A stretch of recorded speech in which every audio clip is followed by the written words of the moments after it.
S4 Noticias. Soy José Luis Di Lorenzo y estas son las novedades.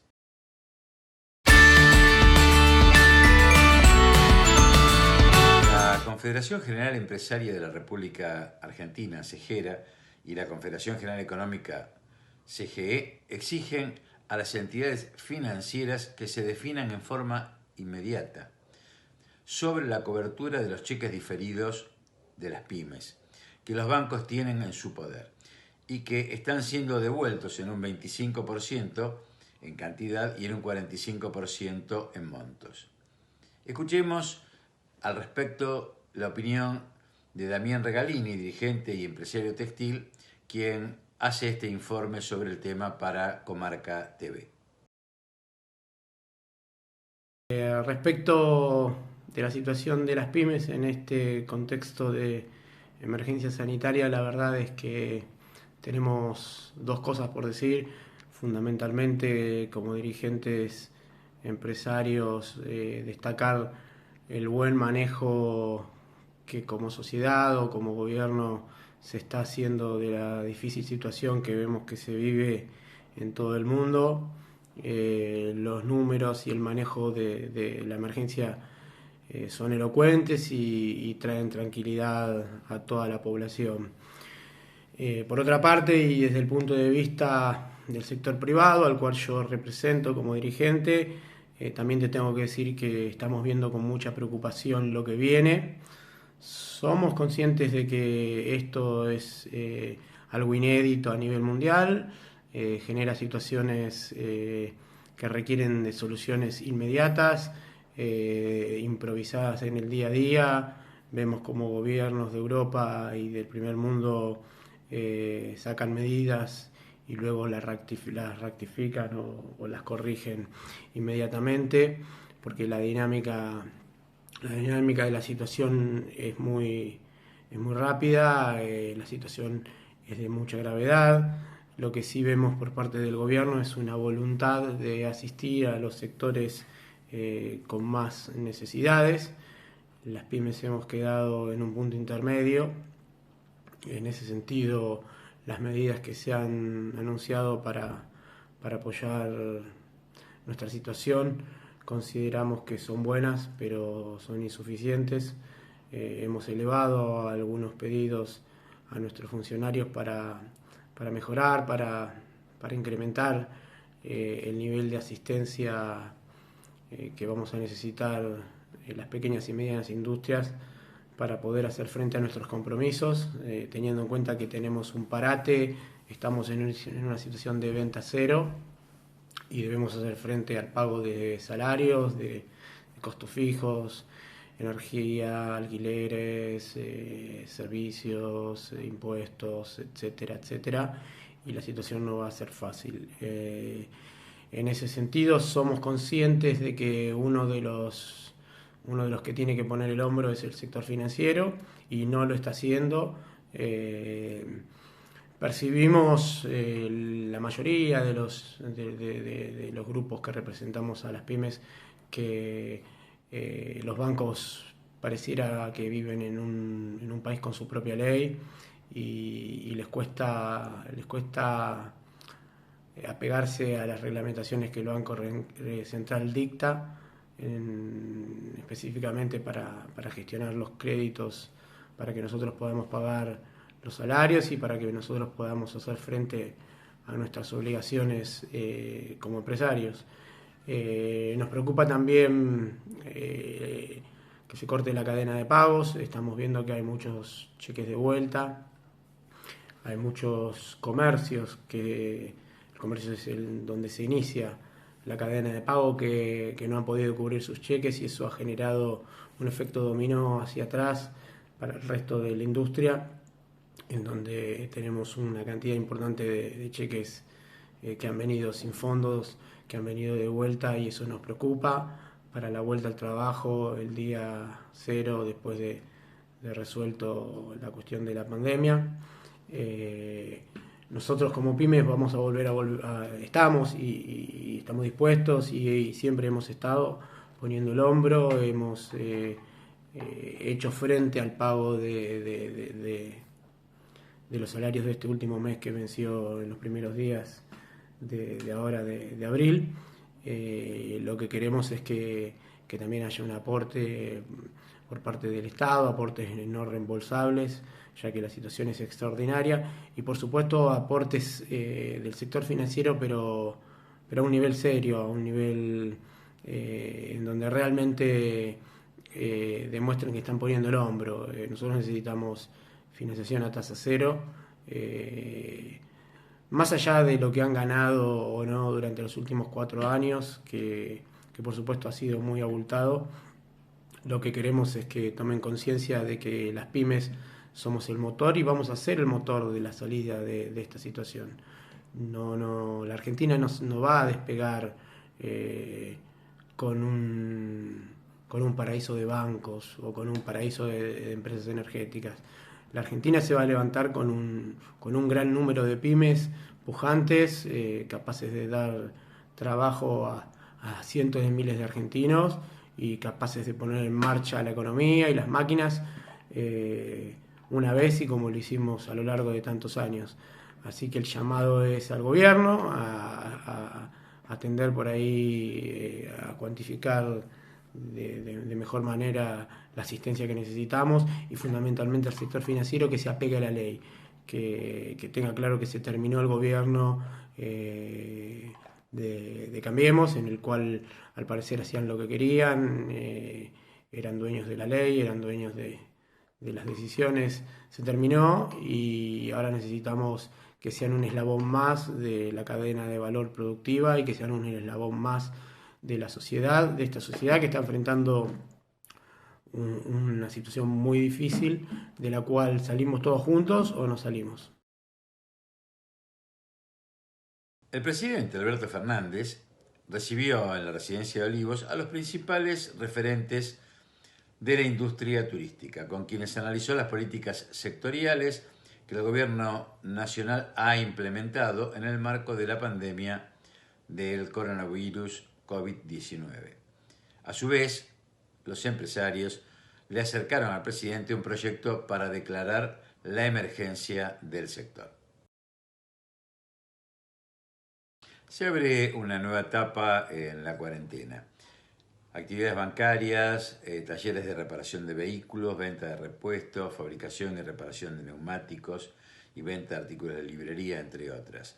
Comienzan de manera regulada y administrada a desarrollarse según lo dispuesto por el Gobierno Nacional al prorrogar el aislamiento social preventivo y obligatorio hasta el 26 de abril inclusive.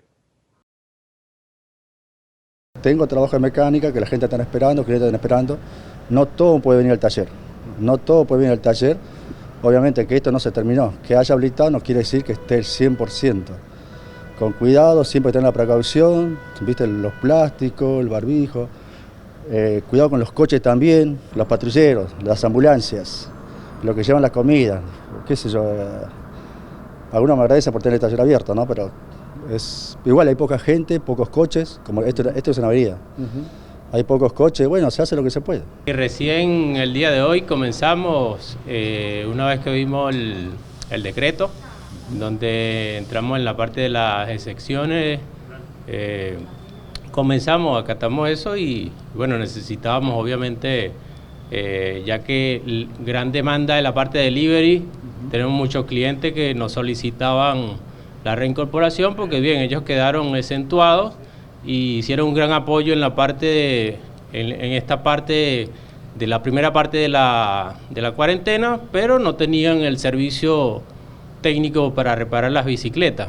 Entonces, bueno, quedaban muchos inhabilitados para seguir haciendo su labor. Estamos trabajando por turno, así como tal cual como dice la medida, puerta cerrada, nos van llamando, ya antes, previo a esto, ya mucha gente se enteró, y a través de contacto WhatsApp ya fueron tomando su cita y han venido trayendo las bicis de manera simultánea, de acuerdo a cómo nos vamos comunicando. Bueno, abrimos ahora esta mañana, normal, estamos trabajando adentro, a puerta cerrada, preparando unos pedidos que ya teníamos de antes, a ver poderlo despachar. Ya averiguamos que acá a la vuelta están trabajando la empresa de micros. Y bueno, estamos adelantando un poquitito, pero no recuperamos mercadería, los concesionarios todavía no recabaron bien información, pero no están trabajando.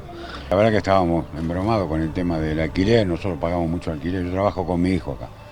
Y estábamos embromados, así que gracias a Dios y a que no se enfermó tanta gente, como por suerte destinaron todo este lío para que la gente no se contagie tanto. Lo más importante de todo no es que yo necesite trabajar, es que por suerte las medidas dieron ¿cómo se dice?, surtieron efecto, ¿no? Y no hay tanta gente contagiada, porque realmente lo más importante es la salud de la gente, de tanta gente que se muere.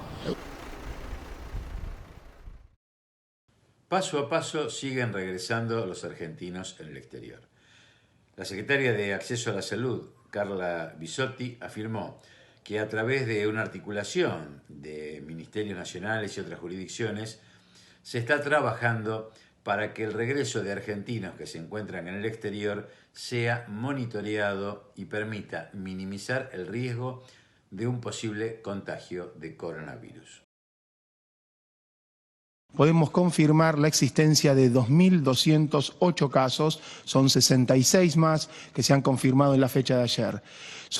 Ello genera una tasa de incidencia a nivel nacional sobre 100.000 habitantes de 4,8 casos. Tenemos 95 las personas que han fallecido, se han sumado 5 más en la jornada de ayer, lo cual nos genera una tasa de letalidad, fallecimientos sobre los casos confirmados del 4,31% y una tasa de mortalidad global en nuestro país de 2,1 casos fallecido cada 1.000.000 de habitantes. El trabajo que se está haciendo es desde Jefatura de Gabinete, con Salud, con Cancillería, con Turismo, con el Ministerio del Interior a través de Migraciones, el Ministerio de Seguridad, el Ministerio de Transporte y el Ministerio de Defensa, generar estrategias de identificar a los argentinos o residentes en Argentina que están en el exterior, definir su situación clínica, digamos, su situación familiar, a dónde van a regresar al país y generar todo un operativo de control al ingreso durante el viaje, control al llegar al punto de entrada en Argentina, tanto por avión como por tierra, y a partir de ahí trabajar en función de la jurisdicción donde resida en un operativo para su traslado al lugar de residencia y transitar ese aislamiento de 14 días, tanto el viajero como su familia si va a convivir en el mismo lugar, para asegurarnos que sea o en su domicilio, si cumple con los requerimientos, o en algún lugar intermedio para minimizar el riesgo de tener nuevos casos y su transmisión en nuestro territorio. Este es el trabajo que se está haciendo, se está analizando cada situación y se está trabajando permanentemente. Todos los días llega un vuelo de algún lugar que se trabaja, ya sea con alguna aerolínea de bandera, con algún convenio con otra aerolínea, o que el mismo Ministerio de Defensa está repatriando ciudadanos argentinos en ese contexto.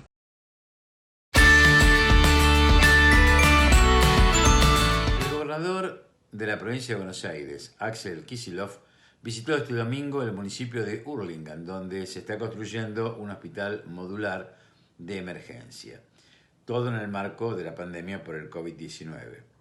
Participaron de la recorrida el ministro de Obras Públicas de la Nación, Gabriel Catopodis, el intendente local, Juan Zabaleta, y el director ejecutivo del Hospital Nacional Posadas, Alberto Maceira.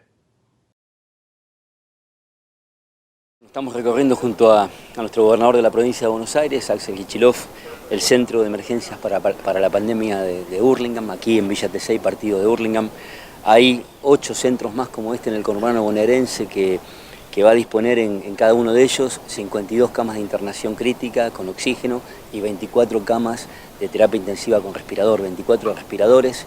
Este centro se termina no más allá del 1 de mayo y está anexado un hospital de emergencias que ya cuenta con 3 respiradores, con 8 camas de terapia intermedia, con un laboratorio de análisis clínicos 24 horas y con una sala de rayos, ¿no? La verdad es que, en definitiva, es el estado presente, es resolver situaciones que tienen que ver con la política de salud para cuando tenga que venir el coronavirus fuertemente estemos preparados, ¿no? Los intendentes municipales son realmente el brazo ejecutor en el territorio, casa por casa, puerta por puerta, de las políticas provinciales y muchas de las políticas nacionales.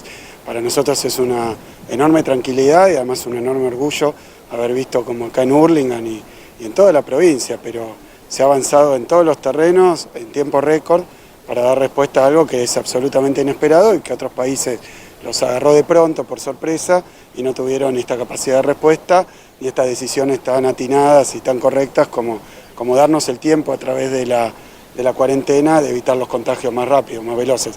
Así que hoy estamos acá inaugurando, poniendo en marcha básicamente una obra que empezó hace una semana y que va a terminar en 2 más, y van a ser 52 camas que se van a necesitar muy probablemente, ojalá que no, pero se van a necesitar de camas críticas con oxígeno y otras camas de terapia intensiva con respirador que van a permitir en los casos más graves dar una respuesta sanitaria. Si no hubiera un Estado presente, si no hubiera esta capacidad de reacción tan inmediata, la verdad que hoy nos faltaría todo.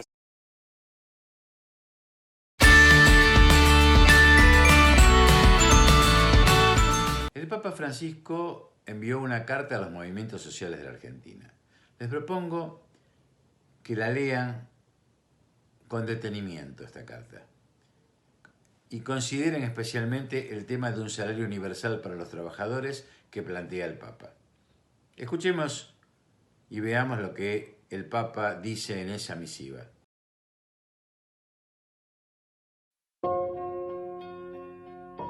Estas son sus palabras. A los hermanos y hermanas de los movimientos y organizaciones populares, queridos amigos, con frecuencia recuerdo nuestros encuentros, 2 en el Vaticano y 1 en Santa Cruz de la Sierra. Y les confieso que esta memoria me hace bien, me acerca a ustedes, me hace repensar en tantos diálogos durante esos encuentros y en tantas ilusiones que nacieron y crecieron allí. Y muchas de ellas se hicieron realidad. Ahora, en medio de esta pandemia, los vuelvo a recordar de un modo especial. Y quiero estarles cerca. En estos días de tanta angustia y dificultad, mucho se han referido a la pandemia que sufrimos con metáforas bélicas. Si la lucha contra el COVID-19 es una guerra, ustedes son un verdadero ejército, invisible, que pelea en las más peligrosas trincheras. Un ejército sin armas, que la solidaridad, la esperanza y el sentido de la comunidad que reverdece en estos días en los que nadie se salva solo. Ustedes son para mí, como les dije en nuestros encuentros, verdaderos poetas sociales, que desde las periferias olvidadas crean soluciones dignas para los problemas más acuciantes de los excluidos. Sé que muchas veces no se los reconoce como es debido, porque para este sistema son verdaderamente invisibles. A las periferias no llegan las soluciones del mercado y escasea la presencia protectora del Estado.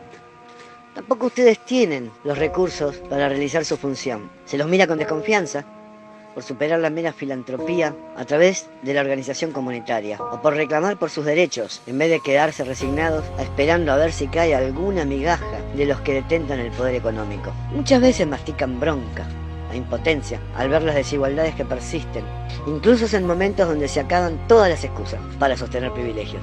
Sin embargo, no se encierran en la queja, se arremangan y siguen trabajando por sus familias, por sus barrios, por el bien común. Esta actitud de ustedes me ayuda, cuestiona y enseña mucho. Qué difícil es quedarse en casa para aquel que vive en una pequeña vivienda precaria o que directamente carece de un techo. Qué difícil es para los migrantes, las personas privadas de la libertad o para aquellos que realizan un proceso de sanación por las adicciones. Ustedes están ahí, poniendo el cuerpo junto a ellos para hacer las cosas menos difíciles, menos dolorosas. Los felicito y agradezco de corazón. Muchos de ustedes viven el día a día sin ningún tipo de garantías legales que los proteja. Los vendedores ambulantes, los recicladores, los feriantes, los pequeños agricultores, los constructores, los costureros, los que realizan distintas tareas de cuidado. Ustedes, trabajadores informales, independientes o de la economía popular, no tienen un salario estable para resistir este momento y las cuarentenas se les hacen insoportables. Tal vez sea tiempo de pensar en un salario universal que reconozca y dignifique a las nobles sustituibles tareas que realizan. Salario capaz de garantizar y hacer realidad esa consigna humana y tan cristiana. Ni un trabajador sin techo, También quisiera invitarlos a pensar en después, porque esta tormenta va a terminar y sus graves consecuencias se sienten. Ustedes son constructores indiscutibles de ese cambio.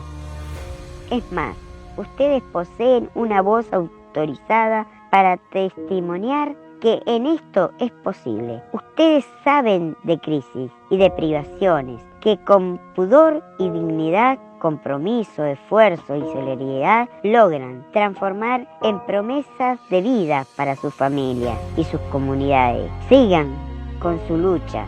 Cuídense como hermanos. Rezo por ustedes, rezo con ustedes y quiero pedirles a nuestro Padre, Dios, que los bendiga y los colme de amor, dándoles esa fuerza que nos mantiene de pie y que no nos defrauda, la esperanza.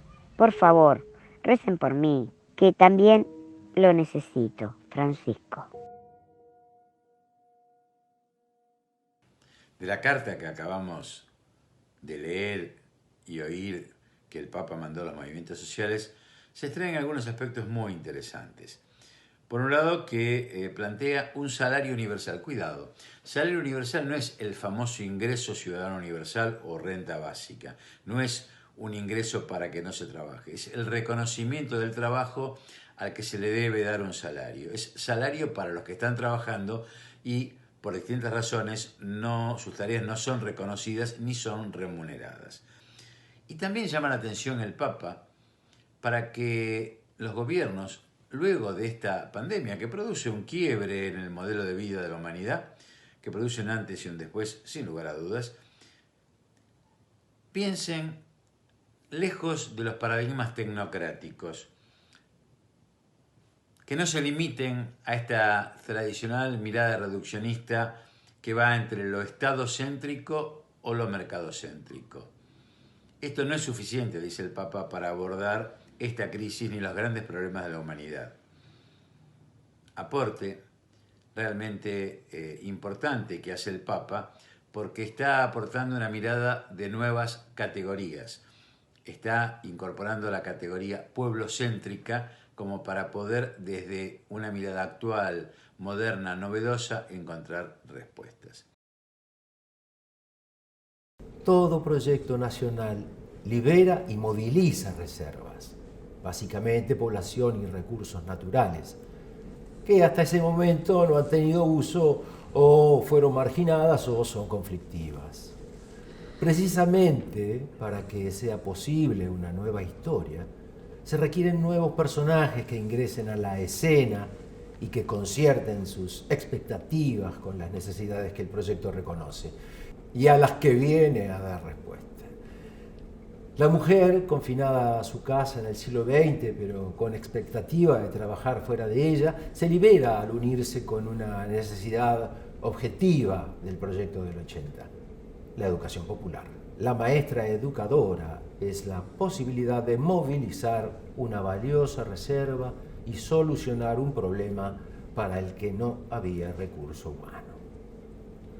Los habitantes de oscuras aldeas europeas son movilizados a más de 10.000 kilómetros de distancia por el proyecto del 80 y se convierten en los inmigrantes que han de labrar la tierra y cambiar la raza, según el proyecto reglaba. Los ganados salvajes multiplicados en la pampa, resto del proyecto de la Argentina hispana, pasan de plaga a ser alimento europeo. Y la fertilidad cereal del suelo, hasta entonces pasada por alto, se convierte en protagonista reconocida. El modelo es una elaboración intelectual que un pensador, un político, un grupo propone. Cuando una propuesta modelo es querida, es decir, es aceptada, hay una decisión de la voluntad, es ahí cuando se convierte en proyecto. Por eso el Papa lo que está proponiendo es un modelo, y en ese modelo señala a los trabajadores de los movimientos sociales justamente como la posible población a generar y a organizar dentro del marco de un nuevo modelo, a tener en cuenta, a incorporar.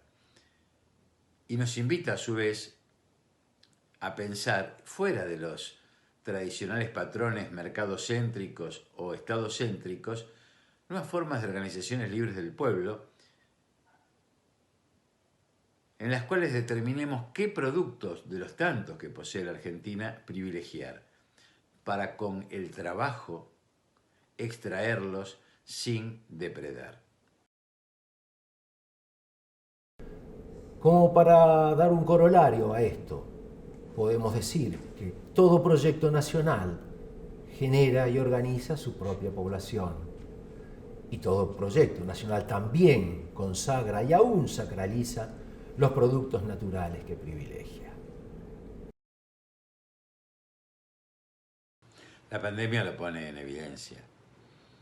Hoy todos, todas, trabajamos. Los que lo hacen en la calle, como sanitaristas, los médicos, las enfermeras, quienes manejan las ambulancias, quienes prestan servicios a la comunidad, en la higiene, en la limpieza, en la seguridad. Y nosotros en nuestros hogares, compartiendo la cotidianeidad, las tareas que habitualmente no hacíamos. Pero esto está demostrando que este modelo de vida, que de esto se trata, es un modelo que se sostiene con el trabajo como carga solidaria de convivencia. Nos despedimos recordando que lo que financia, lo que sostiene, lo que construye un proyecto del país es el trabajo. Ahora, en la pandemia y después de la pandemia también.